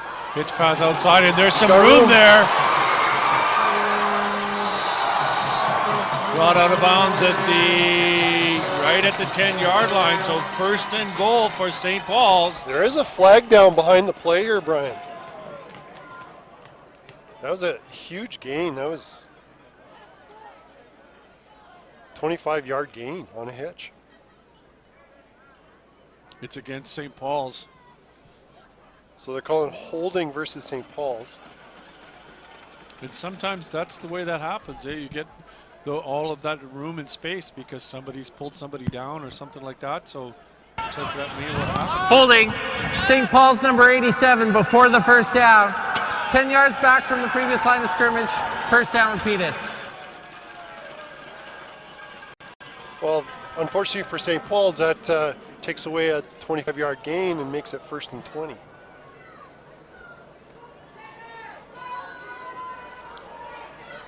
Pushes the ball all the way back to the 47-yard line. So 1st and 20 from the Dakota 47-yard line.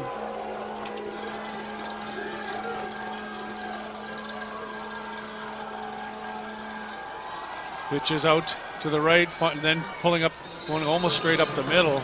A gain of about 3 or 4 yards, but well short of the first down. So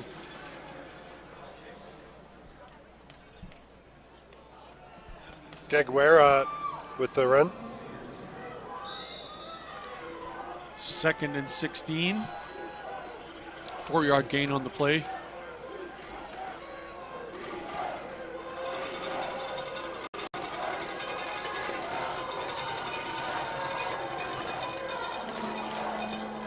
And Sia will go from the shotgun.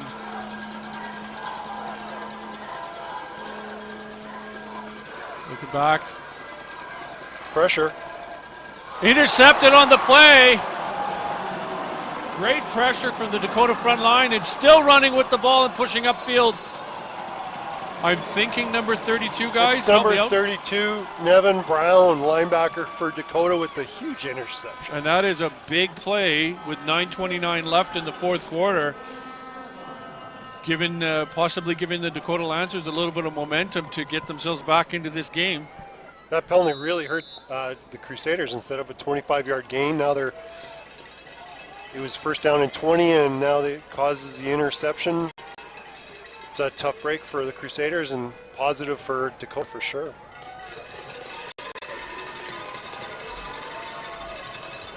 We'll see if Dakota can capitalize on the turnover.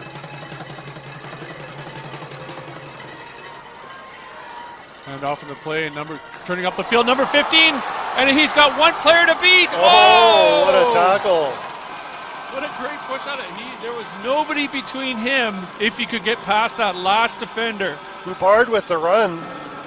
I think it was number 16 from Sinkala from the Crusaders with the touchdown saving tackle. So handoff from Rogan Vergata, who's in the game for Penner. That's going to turn the field real quick here.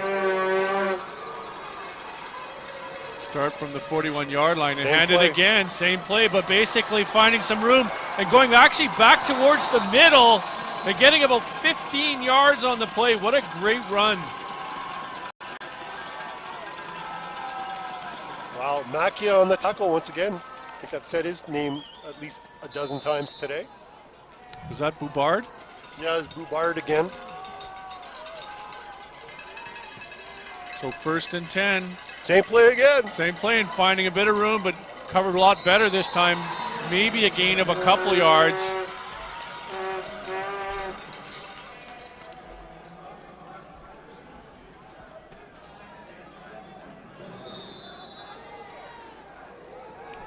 Second and 7. So gain of 3. Rogan Vergara in at quarterback for the Lancers. And this time he's going to pass. It's his first pass. Oh, right through the hands of his receiver, who did have his hands on the ball. So that's 3rd and 6. Bakru was the intended receiver. So it's 3rd and about 7 yards here. Are they attempting a field goal? They're attempting a field goal. 7:30 left in the fourth quarter. Get themselves a little closer. So about a 30-yard field goal attempt here. I don't see the field goal kicker's number. Kick is good. Number 56 for Lancers, Benjamin Marsh with the 30-yard field goal. So that makes the score 15-11. Don't turn your dial. Do not step away, folks. There's lots of football left to go with 17-18 in the fourth quarter. It could be a huge play down the end to the end of the game here. That's 3 points. Those 3 points are off of a interception by Nevin Brown from the Lancers, linebacker. Huge play. You know, and it gives the Lancers a bit of momentum. You could just tell when they were coming off the field, they're a little revved up, but both teams are, of course.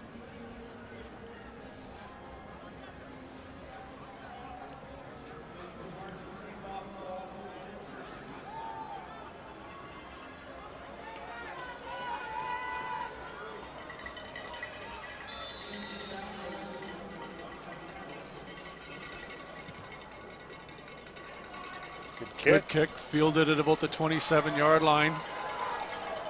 Tackled on the play, brought down by number 52 from Dakota, Carlos Teklu. Cantafio with the return. Carlos Teklu with nice coverage for the Lancers. So 7 minutes left in the Winnipeg High School Football League season, and a Division I championship game out of its bowl.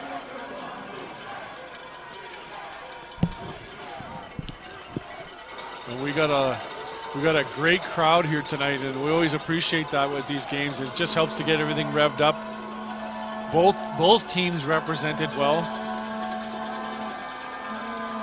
First and 10, NCO under center, hands it off, and finding a bit of room. Maybe a gain of about 5 yards. Cajuera, nice cut back. Makes some positive yards, about 7 yards.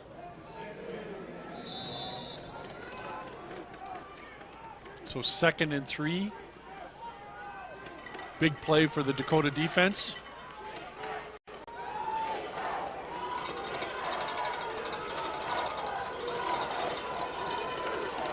Shotgun. Let's see you in shotgun. And he is looking to pass. Oh, tipped.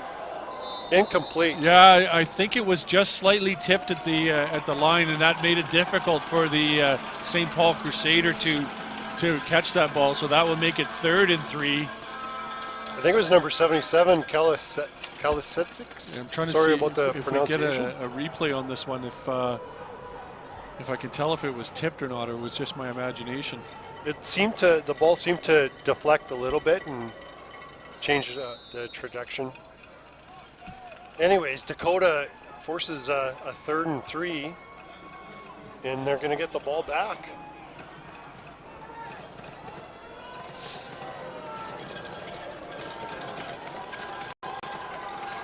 And of course, St. Paul's has some players onside. Fake punt. They're going to try to hang on to get it, and they will turn over the ball on downs, folks. 31, AJ Van Hoek. Big play for the Dakota Lancers, giving them the ball in fantastic field position from the St. Paul's 39-yard line. I got to admit, Greg, I did not see that coming. Well, 3rd and 3 is certainly makeable, but I'll tell you what, 31 there for the Lancers made a huge play. Van Hoek, this is huge for the Lancers. Great field position. Lots of time on the clock. So Vergata is now in shotgun, hands the ball off, cutting outside and looking for something is number 15 from Dakota. Well covered by the St. Paul's defense. Macchio with the tackle once again. Looks like we might have an injury, a Dakota injury. Looks like number 90 for St. Paul's. St. Paul's injury. Opanui is down for St. Paul's. 5 minutes left in the fourth quarter, and Dakota's 2nd and 8. And with this much time left in the football game, Greg, it's 3-down football, I'm sure, for the Dakota Lancers. It's a touchdown or nothing. Well, they're down by 4, so you want to, obviously you need a touchdown to take the lead. The field goal wouldn't kill them either. It's 5 minutes left. You okay?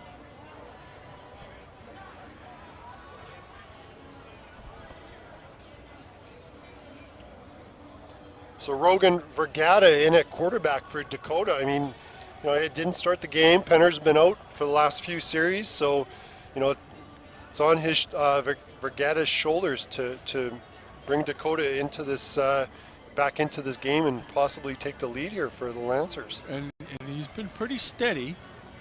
Showed some good poise so far.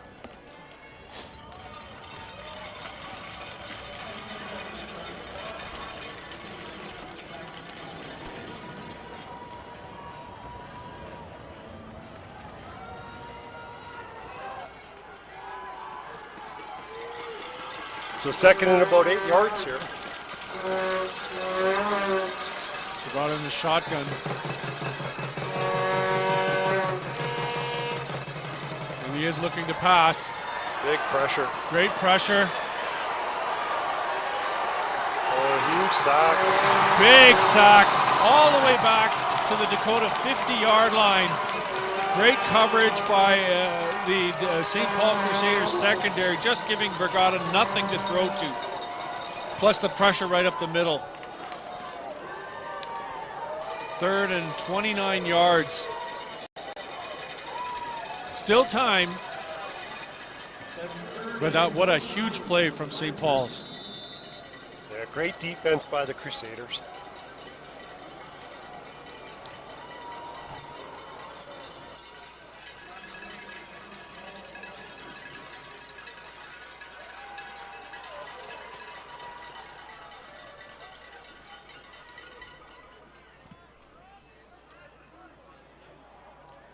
Ball comes down and is fielded at about the 27-yard line.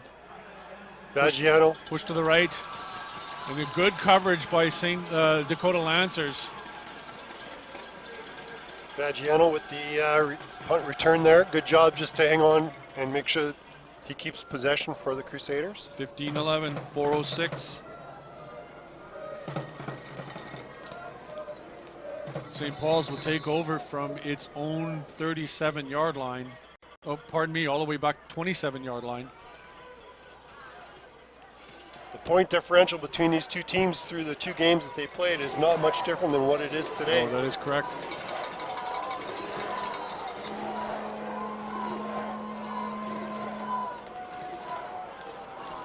Handoff goes inside, but covered right away, or tackled, caught right away.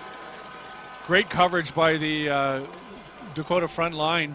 AJ Van Hoot, untouched really, comes up and makes a great tackle. Gain of a yard, so 2nd and 9.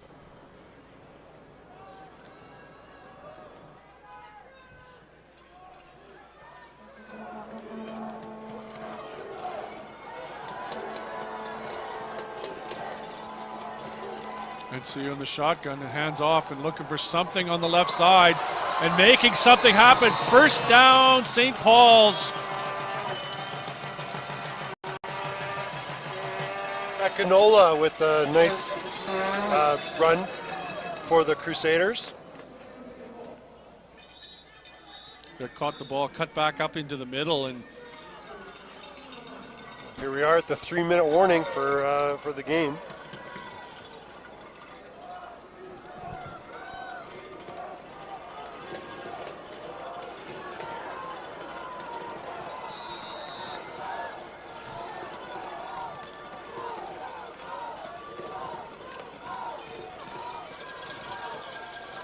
St. Paul's taking as much time as they can. Hands off this time. Right up the middle. Just got away from the Dakota tackler number 57 and did manage to get a couple yards of the play, but could have been actually caught in the backfield and ends up getting a gain of about 2. Clock is becoming a big enemy for the Lancers right now. 2 minutes and 33 seconds left. And Dakota really needs to make a stop now if they're going to have a chance of scoring.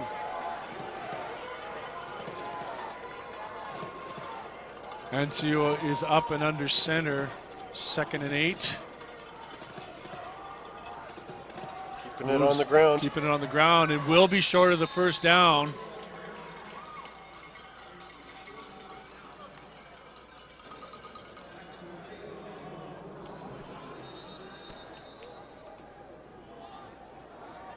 Well, it looks like St. Paul's is going to punt. You know, nice job by St. Paul's just to get a first down and get the ball, you know, moving about 20 yards, and burn making it further away. Yeah, and burn some of that clock. Yeah. 2 minutes and 11 seconds with the clock stopped. Giving Dakota a longer field to play with. And Gita Sincali, confirmation for St. Paul's. So Penner has not returned to the game. We'll see if he comes back in.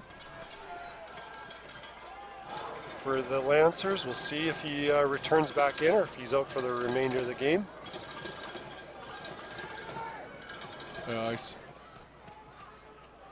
I see him standing by the warmers right now.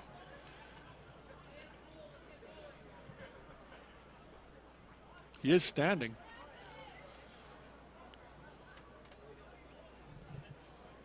And of course, if he is hurt, we wish him well.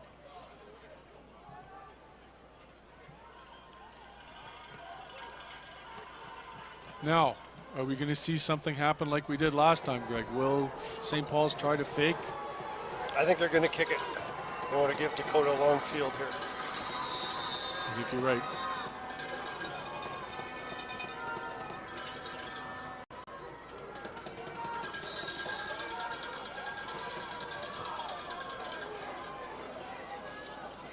Fielded at the 43, cutting back in towards the middle, trying to find something. Getting back up to close to the 50-yard line.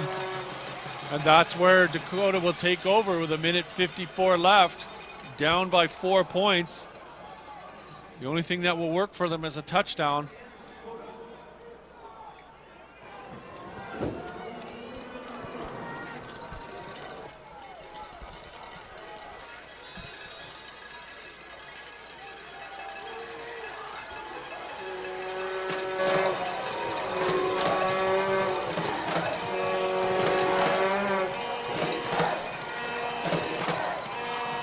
Dakota looks to pass, complete to his receiver, who busts a couple tackles and gets about 9 yards on the play. Elijah Barrett with the reception. Nice throw by Vergata. And as you can see, they're getting the ball to up and underneath the ball quickly.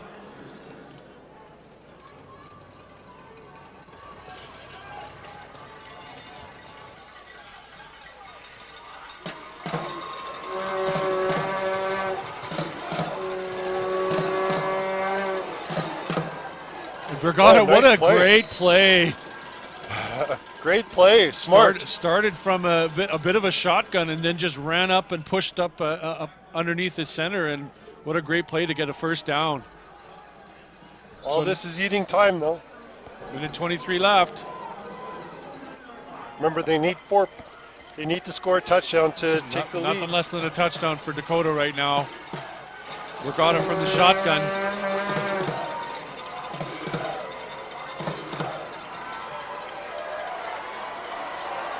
Rolling to his left. And it intercepted. They're calling it interception.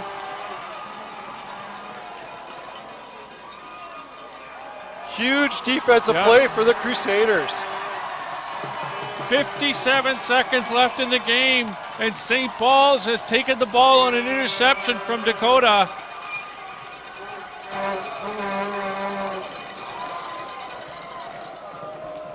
I'm not sure if we can get a replay of that.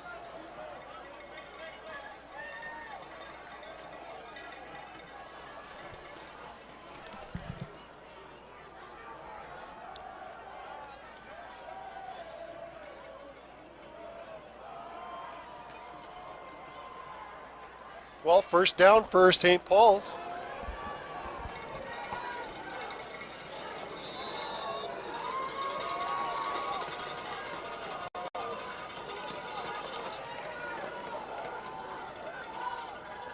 Hands the ball off and caught pretty much in the backfield. I didn't see the number of the player who made the interception, Brian, but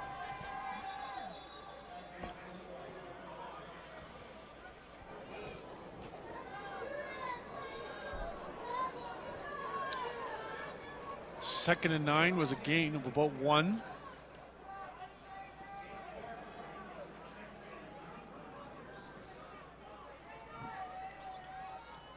So they just showed the replay, and I just missed it.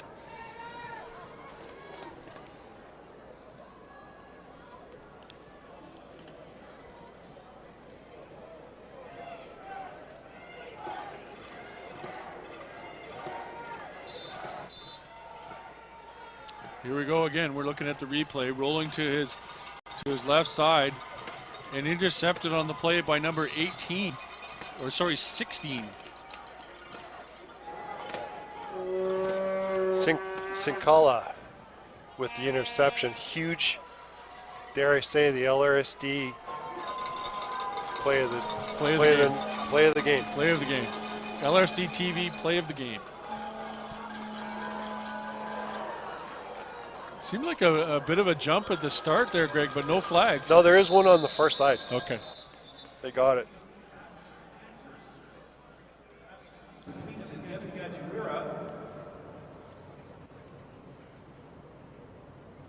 Flag in the play. Oh, it's offside against Dakota. That won't. I don't think that'll be. I'm looking where. Offside. First down. Dakota. Second 5-yard penalty. Yeah. Repeat, 2nd down. But that's going to kill some of the clock for Dakota.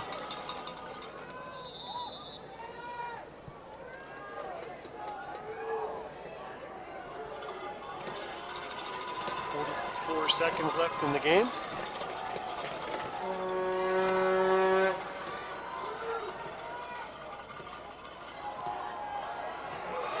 First down. First down for St. Paul's.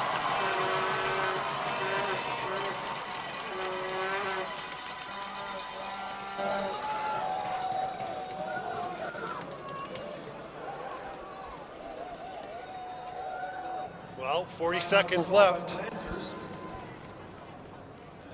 First and 10 for the Crusaders. The ball at their own 49-yard line with 40 seconds remaining in the game.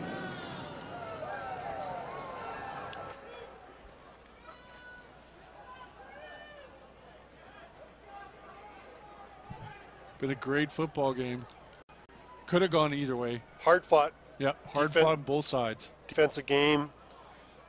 For St. Paul's, Macchia, the defensive linebacker for St. Paul's, had a great game.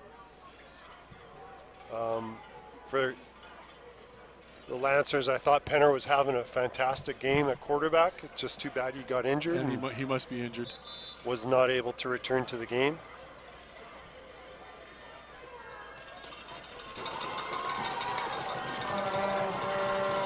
Coach, congratulations to Coach Daynard and the St. Paul's Crusaders.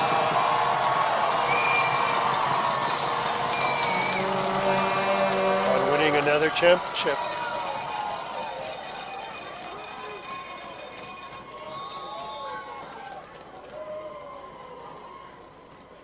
So they're going to try to run out the clock here. 2nd and 11. And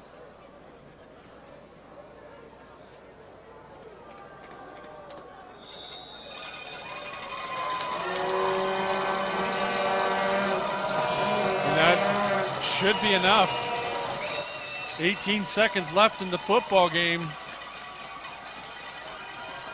One play left, and they're just going to let the clock run out. Congratulations to the St. Paul Crusaders, Division I 2022 Anavet Winnipeg High School Football League champions. Both teams played a fantastic game, and congratulations.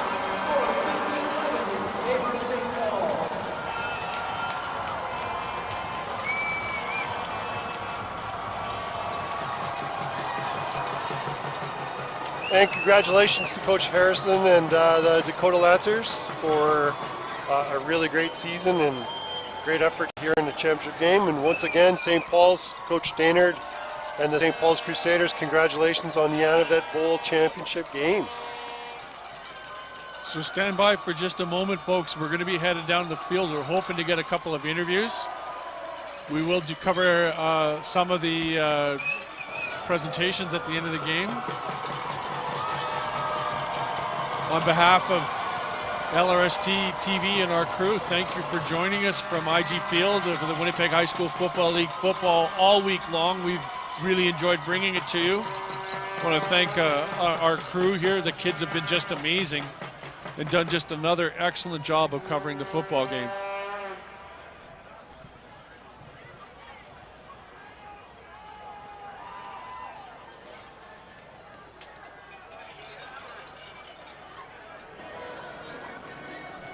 You know, and I mean, congratulations to St. Paul, but I mean, you can honestly say this game could have gone either way, Greg. It was a well-played game and lots of great highlights. 15-11 is just indicative of how closely matched these two teams were. Great plays on both sides of the ball by both teams, hard-hitting, well-played game, well-executed game. So just to recap, our divisional championships, Division 3 champion was Kelowna East Reavers, winning 30-0 over Dryden.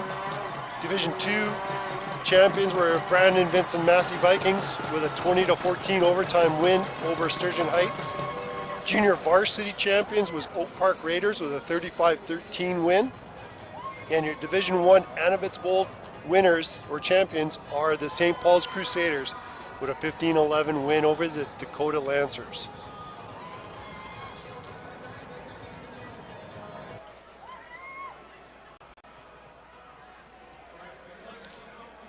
And you know, Dakota was here earlier today for the JV game. They're here in the Division 1 game. It just speaks to how well they've built a strong program at Dakota and where things are going to go from there. I know they didn't manage to win either of the games today, but just shows they're running an excellent program, a strong program that's building a quality teams every year. So good luck to them in the future. And of course, it's just a standard. Like, they run such a great program at St. Paul's and represent themselves and carry themselves so well every year. Just enjoy watching them play. Number 31, AJ Van Hout.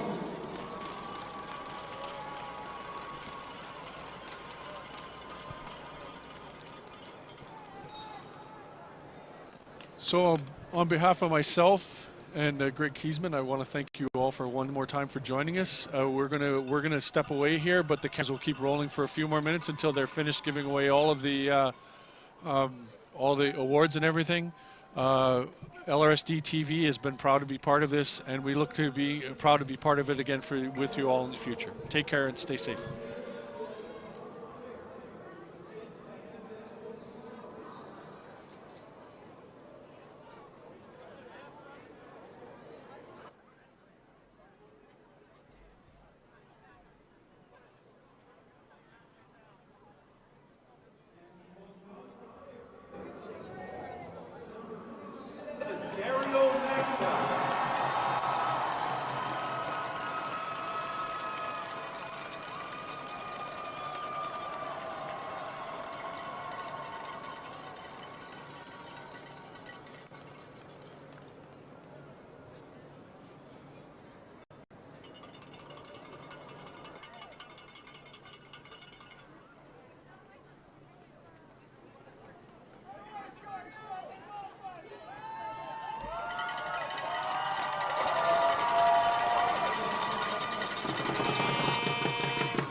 Thank you guys for watching. It's been an absolutely incredible game, and what a way to end the night. I'm Zach Bowser. I've been your sideline host for these past couple of days, and I want to thank you for watching on LRSD TV. Good night.